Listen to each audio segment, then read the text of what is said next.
Good morning, ladies and gentlemen. Welcome back to another episode of PLA. We've got two questions today and we'll jump straight into them. One is regarding an OTP and one regarding a lease agreement.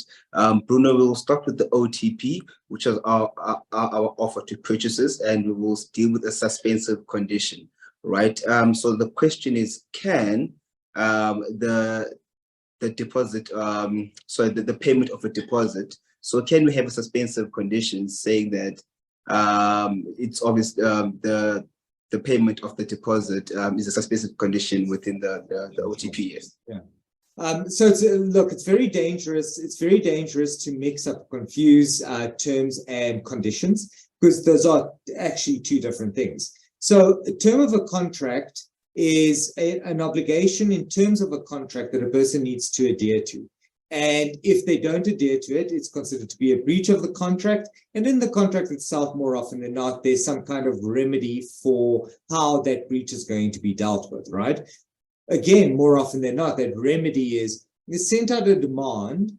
And if the person doesn't fix their breach within X period of time, the contract is going to be canceled, right? So for all intents and purposes, the contract is in existence. A person breaches the contract is cancelled, and now there's consequences following the cancellation. Suspensive conditions work differently. We enter into a contract together. There's a suspensive condition. This says, yes, this contract's binding, but the binding nature of enforceability is suspended until the happening of a certain event. So this is the trigger. If the event does not take place, the contract is not binding. In fact, it lapses and it is of no consequence, right? So why is this important? Why? Because people would be listening to me going, same thing, contract comes to an end, but it doesn't. Different consequence. If a person's bound by a contract and they undertake to do certain things, number one, the person who's aggrieved, so the person who hasn't breached, the good guy in this whole story, right? He doesn't, number one, have to cancel the contract.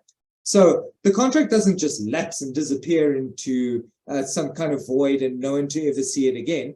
He's got a choice. He can actually enforce the contract. So some buyers that buy properties from sellers who later change their mind and don't want to sell the property anymore, guess what? As a buyer, you can force them to sell the property, and it's a pretty good application to do. And all my applications for that have been successful. So you're entitled to enforce the contract. So that's number one. Number two, even if you don't enforce the contract and you decide to cancel it, you're probably going to be entitled to some form of damages, because the guy promised to do something, didn't do something. Because he didn't, it cost you money, it cost you time, it cost you opportunity. You suffered somehow. Now you can sue and get some kind of compensation or damages for that said damage or suffering, or whatever you want to call it. A contract with a suspensive condition doesn't work that way.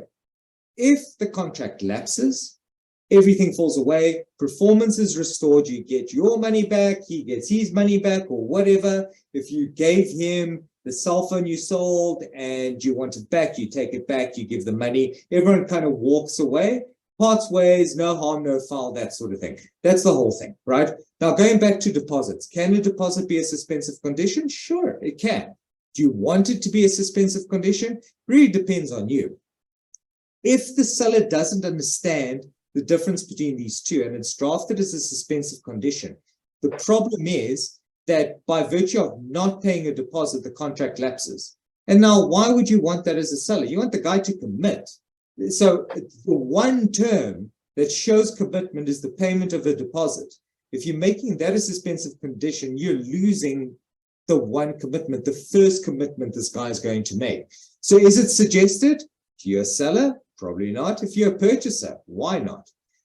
So it really depends on where you are in this, in the negotiation. What I can tell you, though, is don't let it be inadvertent, because some people use the word subject to and throw it around and not understanding possible consequences. And unfortunately, not every interpretation is the same. So if you go and put in a contract subject to payment of a deposit, not realizing by doing that, you're saying this contract will lapse in the event that a deposit is not paid. That is what it means. So be very careful on the wording that you use. If you intend it to be a suspensive condition, draft it clearly. Deposit to be paid, specific time period, specific amount. This is what happens if it's not paid. It's like set it out so that there's no interpretation issue. Can it be done? Yes. Should it be done? Your call.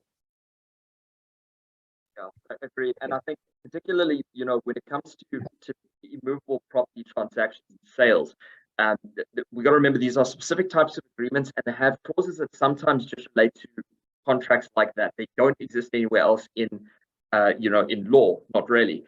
So stuff like a roadwork clause, okay, that's something that's super important for something like this, because the roadwork is a clause that basically says if there's a payment of a proportion of a deposit and you breach the contract and I cancel the contract, I can retain that performance that you've made thus far as a pre-estimated damages. And I think that's so important for this particular conversation, because if, as you say, you use a suspensive condition in the circumstances, okay, that contract never comes into place whatsoever. So you can't rely on your ROCO clause, okay, and then you won't have a damages claim which is coming out of that. And that's one of the protections that is given to parties in a transaction, to make sure that the seller now doesn't go through the effort of this particular transaction and the purchaser just walks away. There's some meat for them. So I couldn't agree more, Bruno. Definitely depending on the which party you are on this transaction, there would be a benefit probably for your purchaser a lot more than your seller in the circumstances. But certainly you've got to keep that distinction to make sure, at least from a seller's perspective, you've got to protect yourself. Sure. Yeah, absolutely. Yeah. Okay. Well, there you have it, ladies and gentlemen. Thank you, Bruno and Nick, for covering that first.